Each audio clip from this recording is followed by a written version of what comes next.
Shalom Bapak Ibu dan saudara-saudara sekalian. Pada saat ini saya ingin sharing tentang keberhasilan dalam dunia kerja.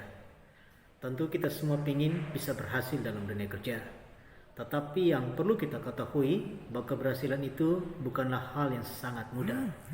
Karena kalau kita kembali dalam firman Tuhan, maka dunia ini pun sudah dikutuk oleh Tuhan pada waktu Adam dan Hawa jatuh dalam dosa.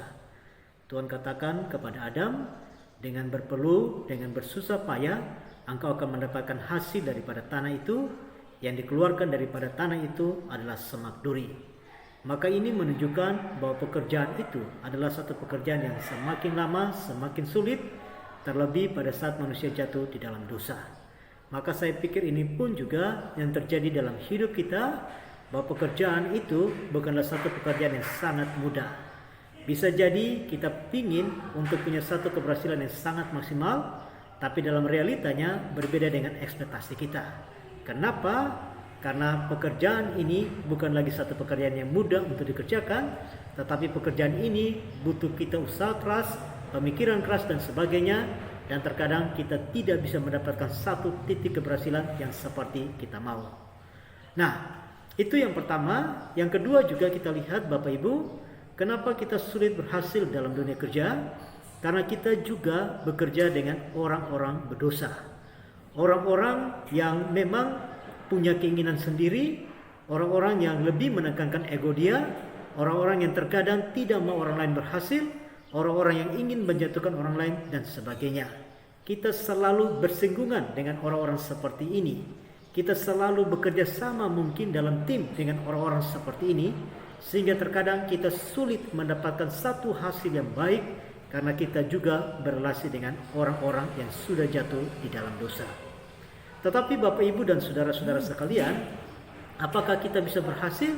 Oh, pasti bisa. Dan kalau kita melihat dalam firman Tuhan, ya, ada contoh yang sangat bagus, yaitu pada Yusuf. 2 kali dikatakan bahwa Tuhan beserta dengan dia, maka Tuhan membuat dia berhasil dalam melakukan segala sesuatu yang dikerjakannya. Berarti kita melihat di situ bahwa Yusuf pun bersinggungan dengan orang-orang berdosa. Pekerjaan yang Yusuf lakukan itu bukan pekerjaan yang mudah, tapi pada waktu dia bersama dengan Tuhan, pada waktu dia mengandalkan Tuhan, maka dia bisa berhasil. Dan ini pun juga yang dialami oleh Daniel.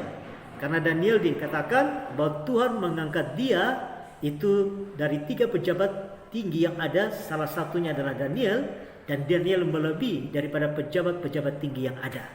Kenapa dia melebihi? Dicatat dalam firman Tuhan, karena ada Roh Allah. Berarti karena Daniel bersama dengan Allah atau Tuhan, karena Daniel dan Yusuf mengandalkan Tuhan, maka mereka bisa berhasil. Bahkan bisa dikatakan mereka berhasil melebihi daripada ekspektasi yang ada.